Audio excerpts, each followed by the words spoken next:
Hola, hola, ¿qué tal? ¿Cómo les va? ¿Cómo están? Acá estamos con toda la energía comenzando esta edición de Efecto Ciencia en UFRO Radio. Saludo a la gente que nos escucha acá en Temuco en el 89.3, en Angol 94.1 y también en ufromedios.cl. Sean todos bienvenidos a esta semana que arrancamos acá, como siempre decimos, conversando con gente que está aportando el desarrollo de la ciencia de nuestro país. Bueno, y hoy día vamos a conversar con la doctora Lisette Duarte. Ella es nutricionista, académica del Departamento de Nutrición de la Facultad de Medicina de la Universidad de Chile. Y vamos a hablar acerca de las proteínas de los alimentos, porque muchas veces cuando queremos elegir un alimento en función de lo que nuestro organismo necesita, de nuestros requerimientos nutricionales, esto no es una tarea que sea sencilla, fácil. Requiere de planificación, de disciplina, de conocer también cómo funcionan las proteínas, ¿no? Cómo podemos hacer estas mezclas que son virtuosas y que en el fondo se traducen también en salud. Pero para conocer más acerca de esto y también de una técnica que es el score aminosídico, hoy nos acompaña la doctora Lisette Duarte. ¿Cómo está, Lisette? Bienvenida a Efecto Ciencia. Un placer tenerte hoy día acá. Hola, buenas tardes, ¿todo bien? Perfecto. Muchas gracias. Gracias a ti por acompañarnos. Esta no es la primera vez que estás en Efecto Ciencia y eso nos da mucho gusto porque podemos conversar contigo de diferentes cosas y hoy día vamos a estar enfocadas justamente en las proteínas, ¿no? En este score aminosídico, porque tú hace poco lideraste un análisis que confirmó que el huevo y la leche tienen una proteína de alta calidad. Uno muchas veces escucha esto, ¿no? Que el huevo es sinónimo de proteína, pero hoy día queremos profundizar un poco más en eso. ¿De qué se trata cuando decimos alto en proteína con proteína de calidad, ¿no? Porque hay algunas diferencias y para eso entiendo que uno de los índices e instrumentos que se ocupa es justamente el score aminosídico, que nos gustaría, Lisette, partir la conversación que tú nos cuentes un poco acerca de esto, ¿no? Esto, de qué se trata, cómo funciona, qué te permite conocer el score aminosídico. Bueno, sí, para entender qué es el score aminosídico, primero hay que entender que las proteínas están compuestas por unas unidades más pequeñas que se llaman aminoácidos, ¿ya? Y las distintas proteínas contienen una cadena de aminoácidos que a su vez se organiza en una estructura determinada y llegan a tener estructuras que no son solamente bidimensionales, sino que son hasta tridimensionales, ¿ya? Entonces, pensemos que esto es como una especie, como un collar, por ejemplo, y hay distintas pelotitas y cada una de esas pelotitas son aminoácidos diferentes. Para los seres humanos, al menos, hay 20 aminoácidos que componen las proteínas de su cuerpo, ¿ya?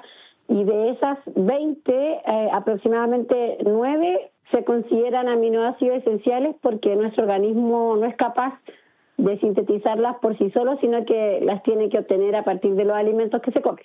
Perfecto. Entonces, el score aminosídico se obtiene a partir del cálculo del cumplimiento, por así decirlo, de estos aminoácidos esenciales de un alimento X, ¿ya? Entonces lo que se hace es considerar un patrón de referencia que considera las proteínas y en las cantidades que son necesarias y los aminoácidos en las cantidades que son necesarias para los seres humanos en las distintas etapas de su vida, y se calcula este índice de calidad proteica en el alimento considerando estos aminoácidos que se consideran como limitantes. Limitantes significa que de los aminoácidos esenciales de este listado de 9 que yo te digo, ¿cuál es el que se encuentra en menos cantidad? Entonces lo que se calcula finalmente es como en relación al patrón de referencia para cada uno de estos aminoácidos.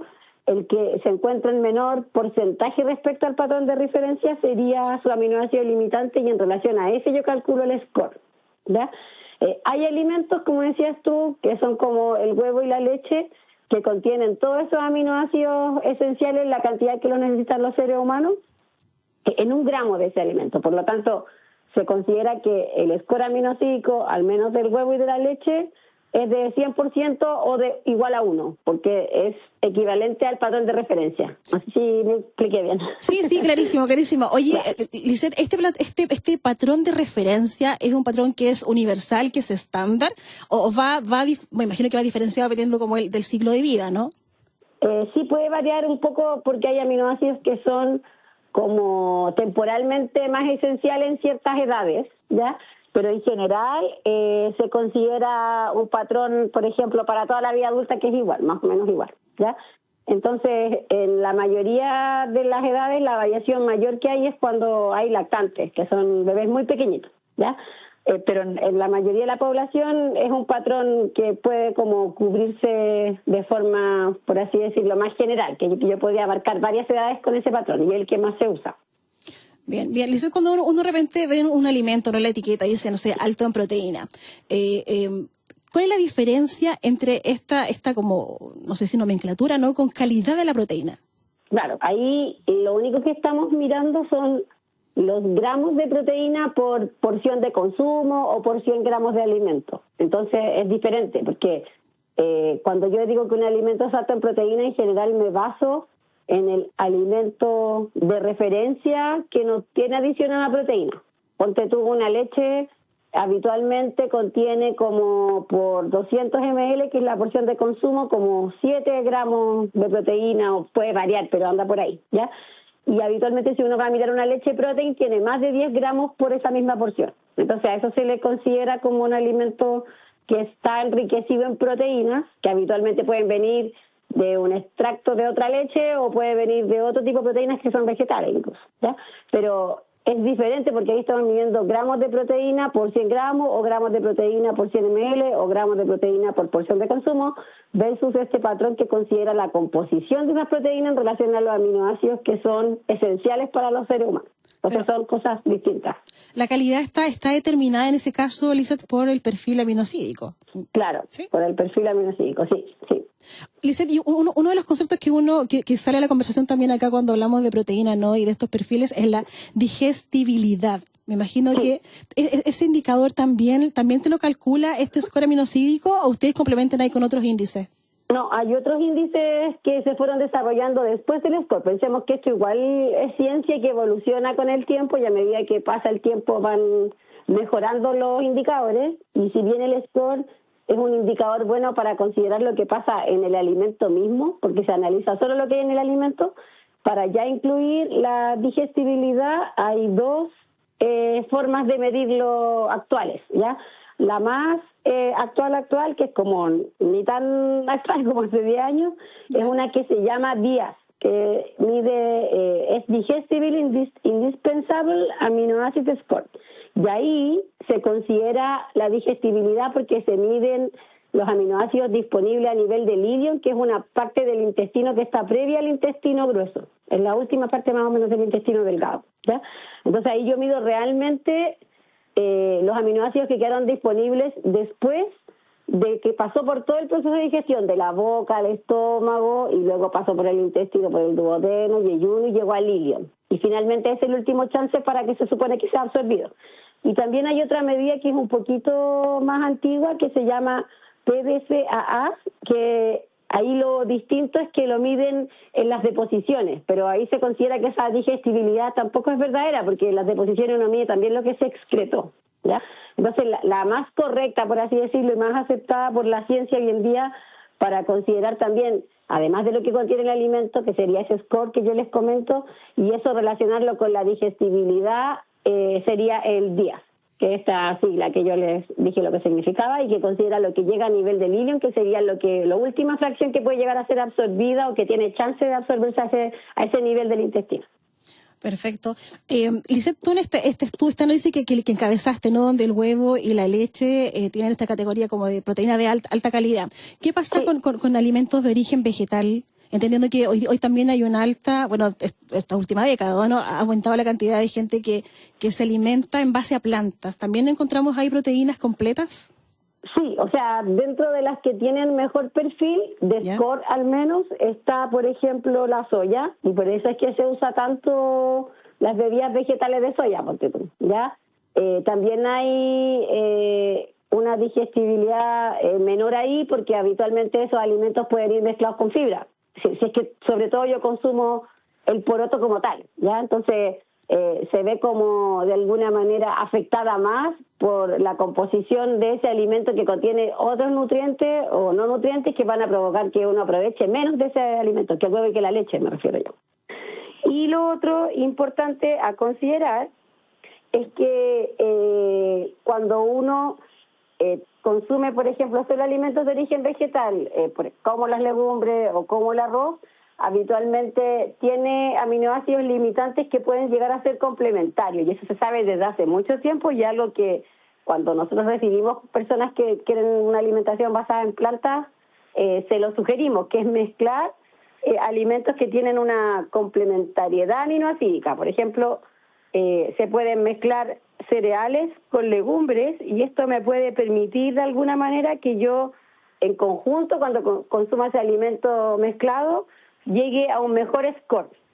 No sé si me entiendes. Sí. Bueno, igual luego quiero que nos compartas algunas recetas, claves, consejos para poder también combinar bien los alimentos, ¿no? Ahora, me imagino que en este patrón de referencia, Lisette, donde claro están los requerimientos que en el caso nuestro necesitamos para poder funcionar bien, ¿cierto? Y evitar también enfermedades. Este patrón de referencia, la idea es que tú lo cumplas en una alimentación durante el día. ¿Cómo funciona eso? Claro, sí, o sea, una cosa es que yo prefiero alimentos que contienen una como calidad proteica adecuada, pero también yo tengo que llegar a una cantidad de gramos por día de proteína. Entonces, por eso yo creo que ambas informaciones son complementarias.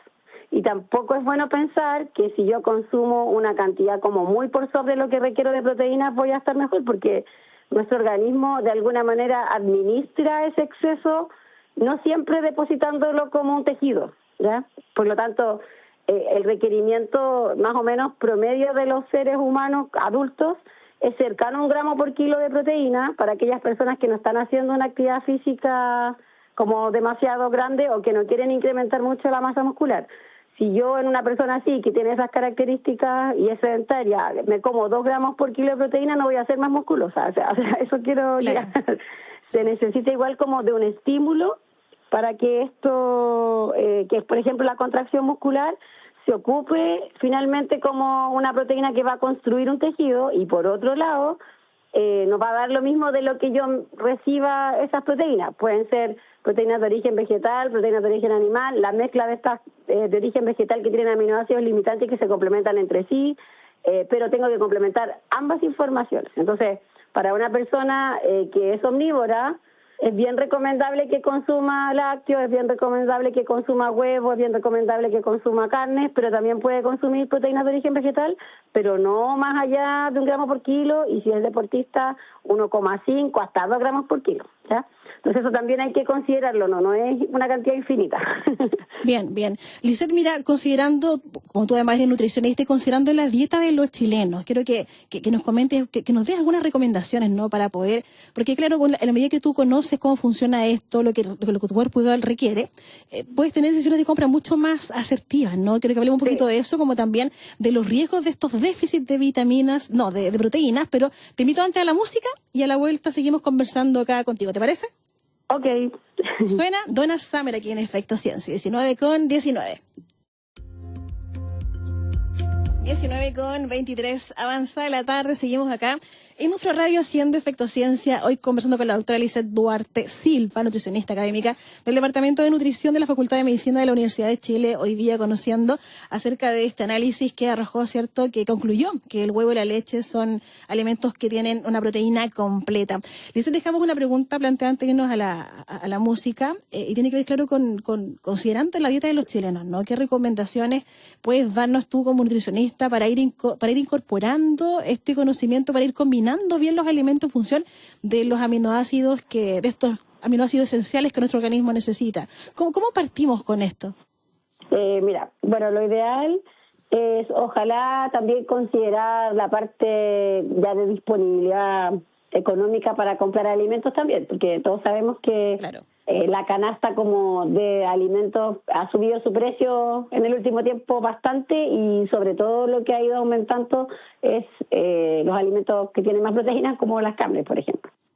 Sí. Entonces, en general, una recomendación es primero el intentar comer alimentos como los lácteos y la leche en una cantidad para una persona promedio de mayor de 18 años, de 2 a 3 lácteos al día, y huevo puede ser máximo entre 1 y 2 por día.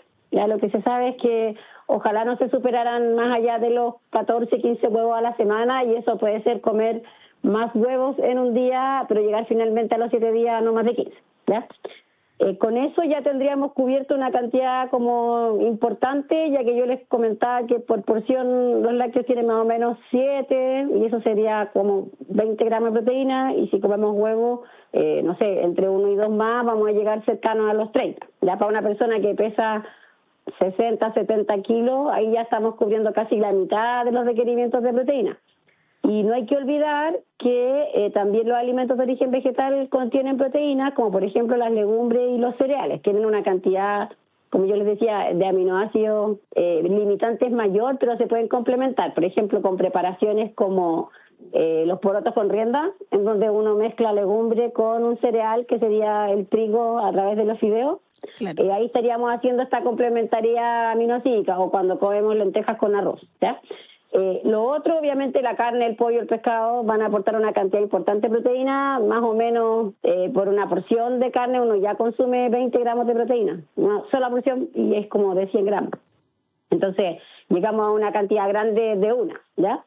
Y en consumo de carne siempre ir variando. Ojalá la recomendación es que no comamos solo carnes rojas, sino que vayamos aprovechando también que en nuestro país existe una costa súper extensa. Yo sé que el pescado no en todos los lugares es barato, pero intentar comerlo más de 2 veces a la semana, ya que contiene también muchas proteínas, así como la carne vacuna o el pollo, ¿ya? Y por lo menos una vez al día se debiera comer algún alimento de ese tipo, y si es que no, ocupar a esta complementariedad aminoácica como opción para las personas que comen alimentación basada en plantas. Esa sería como mi recomendación más ajustada a la realidad, por así decirlo. Licenti, ¿tú conoces alguna aplicación? Estaba buscando si hay alguna aplicación que uno pueda descargar como para ir sacando el cálculo, porque esta información, no, este perfil aminocídico, si uno compra, no sé si la etiqueta viene ese detalle, desconozco. No siempre, no, de hecho, lo que es como obligatorio, al menos en Chile, del etiquetado, es contener los ingredientes, que es cómo se preparó ese alimento, por así decirlo, cuál es la composición de ingredientes que tiene, y también los gramos de proteína que tiene por porción de consumo y por 100 gramos, y en el caso de que sea un líquido, por 100 ml o por la porción en ml de consumo, ¿ya? Eso sí lo vamos a tener, pero no todos los alimentos encontramos el score. Ahora, si uno busca en internet tablas de score aminocídico, hay, y eso ya está estudiado. O sea, se sabe cuánto tiene el huevo, cuánto tiene la leche, cuánto tiene la carne, y también se sabe el día de los alimentos. De lo que a lo mejor no van a encontrar específicamente es de un tipo de pan de una marca en particular, pero hay una para el pan promedio, hay una para el arroz promedio, entonces se puede encontrar en internet, no algo así como inalcanzable. Lo que pasa es que yo creo que como esta información no llega tan como a nivel global, la gente no la conoce. Y solo se basa en los gramos. Claro, pero piensas que educación. Claro, sí. O lo reduces solamente a proteína y no piensas en estos 9 aminoácidos que son esenciales, sí, ¿no? Y que cada uno, la carencia de cada uno de estos puede también, no sé si desencadenar la palabra, pero sí propiciar que se genere alguna enfermedad en nuestro cuerpo. Sí, obviamente que sí, o sea, de hecho son esenciales porque no los podemos sintetizar, claro, y si no los podemos sintetizar no se va a formar eso que se tiene que formar con ese aminoácido, o no se va a hacer de alguna manera esa acción que tiene ese aminoácido en nuestro cuerpo, no se va a ejecutar. Entonces por eso es importante llegar a consumirlos. Licenti, ¿qué opinas tú de los suplementos? Porque hay mucha gente que hoy día, bueno, el ritmo de vida muchas veces no te permite cocinar, ¿no? Y hay gente que recurre a los suplementos. ¿Qué opinión te merece eso? Pero suplementos de proteína. De proteína, sí. O sea, lo primero es tener claro como qué tipo de suplemento es, ¿ya? Por ejemplo, el que es súper utilizado, que se llama whey protein, no sé si tú lo has escuchado. Sí, lo he escuchado, sí. Ya, viene del suero de la leche. Entonces, contiene como una calidad aminoácica súper buena porque viene de ese producto, ¿ya? Pero también hay otros suplementos de proteína que no vienen de la leche y que vienen, por ejemplo, que son veganos o vegetarianos, que vienen de la soya, o hay otros que vienen de la carne también. Entonces, no es que me parezca que esté mal consumirlo, obviamente si es que uno puede llegar al requerimiento consumiendo alimentos, es algo mucho más, como decirlo, placentero también, claro, porque es más rico comer comida que un suplemento, ¿ya? Pero para estas personas que en general tienen un requerimiento muy elevado, que puede llegar a 100 gramos de proteína al día y que no son capaces de comerlo con comida, es muy probable que requieran algo así como ayuda, porque no da ni el tiempo ni las ocasiones para poder comer esa gran cantidad de proteína. Ahora, si se puede cubrir con alimentos para una persona promedio que no es un deportista de alto rendimiento, claro, lo más habitual que se pueda cubrir con comida, aunque sea con alimentación vegetariana o vegana. Sí. Bueno, Lisette, hoy nos alcanzó el tiempo. Muy interesante lo que ustedes están investigando y compartiendo igual hoy día acá en la radio, porque claro, es importante, ¿no?, que uno cuando consume un alimento no solo piense en que esto es rico, me gusta, sino en los nutrientes que esto me proporciona, ¿no? Claro, sí, es súper importante que también siempre estemos como no tan crédulos de la información que circula mucho en redes sociales y que en general o sea, hay información que es real, hay influencers que son personas que realmente hacen investigación y saben de ciencia, pero hay muchas otras que no, ¿ya? Y siempre yo recomiendo, en el caso de que uno tenga dudas específicas, como con lo que le está pasando en particular, el consultar individualmente para asesoría como ya personalizada, porque estas indicaciones más generales no son aplicables a todos los casos, a todas las edades, a todas las situaciones. En general, las recomendaciones que uno tiene como disponible en Internet son súper generales y lo ideal es individualizar siempre el tratamiento a cada persona. Así es. Lisette, un placer tenerte hoy día acá en Efecto Ciencia. Muchas gracias por esta conversación. Súper, muchas gracias por la invitación. Estén muy bien. Igual. Bien, 19:31, vamos a la música.